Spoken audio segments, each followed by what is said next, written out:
నోరు పోయి రేవంత్ రెడ్డి, నీ బూటి కాలు కింద నా ఆత్మగౌరవం ముక్కలవుతుంది. నువ్వు నా గొంతుకి ఉరితాడు బిగిస్తున్నావు. మీ నాయకుడు నోరు తెరిచి ఒక్క మాట కూడా అనడే. అసలు నువ్వు రాజ్యాంగాన్ని రక్షించే రక్షకుడివా లేదా భక్షకుడివా? ఓ రాహుల్, నీ నిశ్శబ్దం నా గొంతుకి ఉరితాడవుతుంది.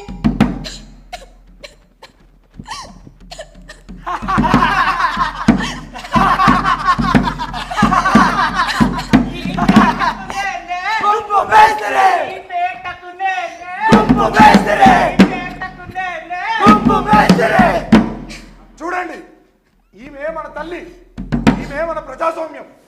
ఈమె వంటిపై ఉన్నవి గాయాలు కాదు, మన పాలకుల లాఠీ దెబ్బలు. తెలంగాణ కాంగ్రెస్ పాశవికతకు అవి నిదర్శనాలు. ఓ రాహుల్, ఈ రాజ్యాంగం మీద ఒట్టు వేసి ఈ రాజ్యాంగాన్ని ఆ రేవంత్ రెడ్డి చంపుతుంటే నీ నోటికి తాళం పడిందా ఏంటి?